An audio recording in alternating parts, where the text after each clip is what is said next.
अस्सलाम वालेकुम everyone, welcome to Ayesha medical education.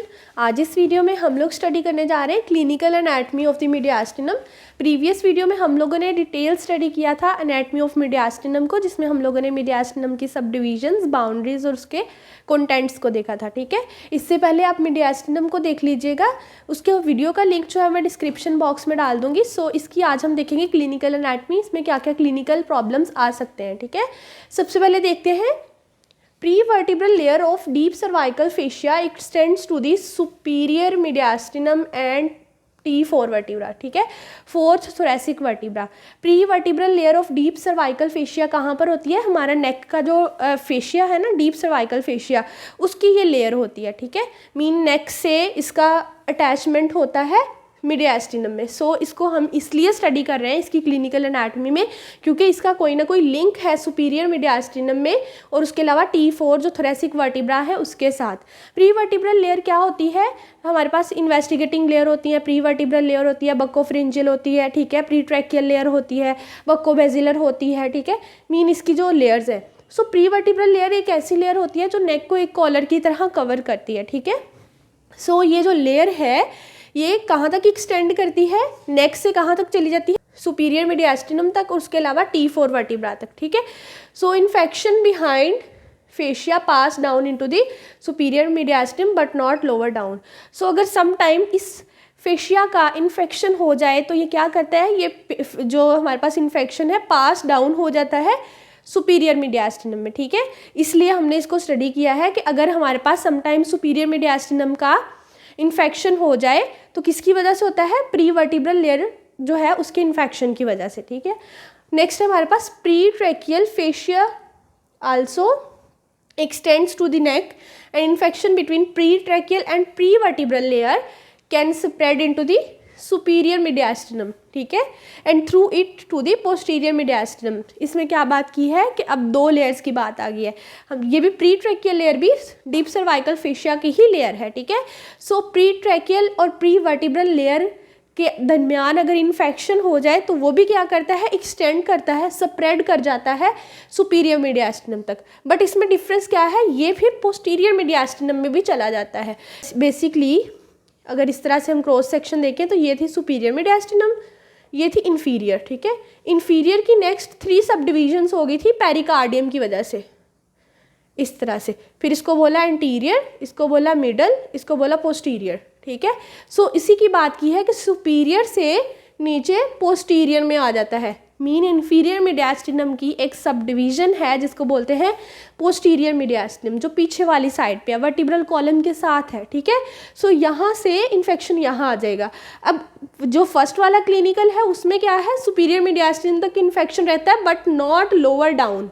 ठीक है, अब प्रीट्रैकियल और प्रीवर्टिब्रल लेयर के दरमियान जब इन्फेक्शन हो जाएगा तो उसमें क्या होगा? सुपीरियर मीडियास्टिनम में भी इन्फेक्शन तो होगा बट पोस्टीरियर में यानी इन्फीरियर में भी आ जाएगा। इन्फीरियर की सब डिवीजन जो पोस्टीरियर है उसमें भी इन्फेक्शन चला जाएगा। ठीक है, फिर इन्फेक्शन से क्या होगा? इन्फ्लेमेशन वगैरह होगी जिसको हम बोलेंगे मीडियास्टिनाइटिस। ठीक है, क्या टर्म है हमारे पास? मीडियास्टिनाइटिस। ठीक है, मीडियास्टिनाइटिस। TIS का मतलब होता है इन्फ्लेमेशन। ठीक है, जिस भी वर्ड के आगे TIS आ जाए उसका मतलब है इन्फ्लेमेशन। सो मीडियास्टिनाइटिस हो जाएगा और मोस्टली हमारे पास मीडियास्टिनाइटिस इन्फेक्शन की वजह से ही होता है। सो क्या होगा? नेक के जो फेशियाज हैं उनके इन्फेक्शन की वजह से सुपीरियर मीडियास्टिनम में भी इन्फेक्शन आ सकता है, उसके अलावा पोस्टीरियर मीडियास्टिनम में भी आ सकता है। ठीक है, सारा का सारा लिंक जो है इन्फेक्शन का कहाँ से स्टार्ट होता है? डीप सर्वाइकल फेशिया की लेयर से। ठीक है, नेक्स्ट है हमारे पास मीडियास्टिनल सिंड्रोम। मीडियास्टिनल सिंड्रोम क्या है हमारे पास? It is the compression of the mediastinal structures by tumour and give rise to a group of symptoms known as mediastinal syndrome. ये जो कंप्रेशन है हमारे पास मीडियास्टिनल स्ट्रक्चर्स की। ठीक है, सबसे पहले तो हमें पता होना चाहिए कि मीडियास्टिनम में कौन कौन से स्ट्रक्चर्स प्रेजेंट है। ठीक है, मीडियास्टिनम के कौन कौन से कंटेंट्स है? डिफरेंट कंटेंट्स है। सो डिफरेंट कंटेंट्स की जब कंप्रेशन होगी तो डिफरेंट सिम्टम्स आएंगी, मीन ग्रुप ऑफ सिम्टम्स आएंगी। जब ग्रुप ऑफ सिम्टम्स आएंगी तो सिंड्रोम हो जाएगी कौन सी? Mediastinal syndrome. अब देख लेते हैं कौन कौन से स्ट्रक्चर्स मीन कौन कौन से कंटेंट्स है। उसमें सबसे पहले है ट्रैकिया, ऑइसोफेगस, पेरिकार्डियम, पेरिकार्डियम के अंदर है हार्ट, ठीक है। उसके अलावा हमारे पास वेन्स हैं, मेन वेन्स हैं, मेन आर्टरीज हैं, सुपीरियर वेना कैवा है, आर्च ऑफ अयोर्टा है, ठीक है। उसके अलावा लिम्फ नोड्स भी हैं, ठीक है, लिम्फ नोड्स भी हैं। सो ये सारे के सारे स्ट्रक्चर की जब कंप्रेशन की वजह से प्रेशर आएगा तो ये डिफरेंट सिम्टम्स आएंगी। इस सिम्टम से क्या होगा, मीडियास्टिनल सिंड्रोम। सबसे पहले है obstruction of the superior vena cava cause engorgement of the veins, ठीक है। ये हमने बात की कि सुपीरियर वेना कैवा भी इसी रीजन में आता है। सो जब ट्यूमर की वजह से इसकी कंप्रेशन होगी तो इंगॉर्जमेंट हो जाएगी वेन्स की, upper half of the body की जो वेन्स हैं उनमें इंगॉर्जमेंट हो जाएगी क्योंकि सुपीरियर वेना कैवा की ऑब्स्ट्रक्शन हो गई है। सुपीरियर वेना कैवा क्या करता है, upper half of the body से हमारे पास डीऑक्सीजनेटेड ब्लड है उसको कलेक्ट करता है, ठीक है। सो वो वाली वेन्स की भी इंगॉर्जमेंट हो जाएगी इसकी ऑब्स्ट्रक्शन की वजह से। एक ही सिम्टम होगी। उसके बाद है pressure over the trachea cause dyspnoea and cough, mean trachea भी इसी का कंटेंट है।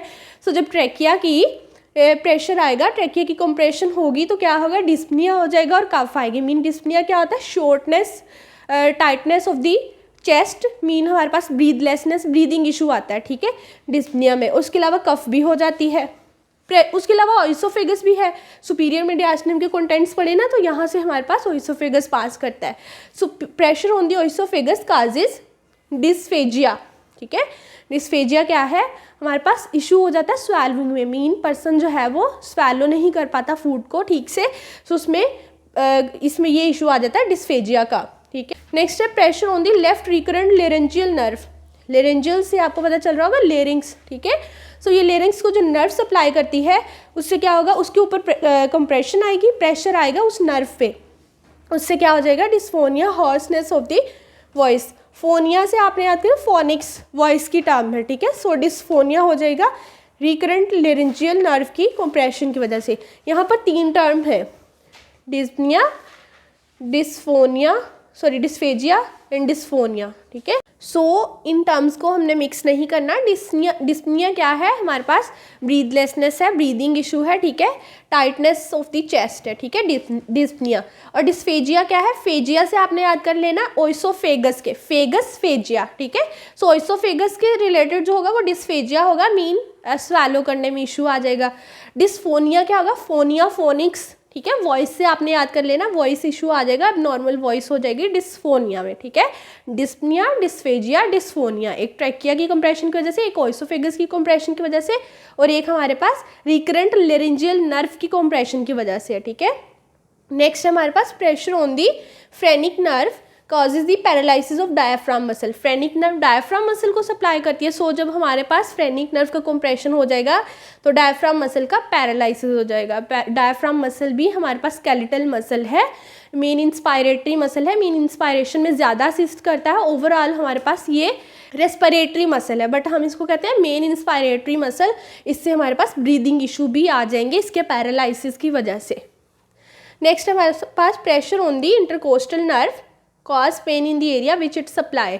मीन जो इंटरकोस्टल नर्व है, इंटरकोस्टल हमने सारे के सारे इंटरकोस्टल मसल्स की अटैचमेंट्स पढ़ी हैं। वॉल्स ऑफ द थोरैक्स को जब स्टडी किया था तो मसल्स को देखा था, internal and external thoracic muscles. So उसमें नर्व सप्लाई में क्या बात की थी कि जो नर्व जिस इंटरकोस्टल मसल को सप्लाई करेगी उसी नंबर की जो नर्व है, मीन उसी इंटरकोस्टल स्पेस की नर्व सप्लाई करेगी, ठीक है।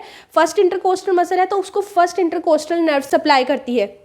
सो यही बात की है कि जो इंटरकोस्टल नर्व पे, जिस इंटरकोस्टल नर्व पे प्रेशर आएगा उसी पार्ट में पेन होगी, इसको बोलेंगे इंटरकोस्टल न्यूरल्जिया, ठीक है।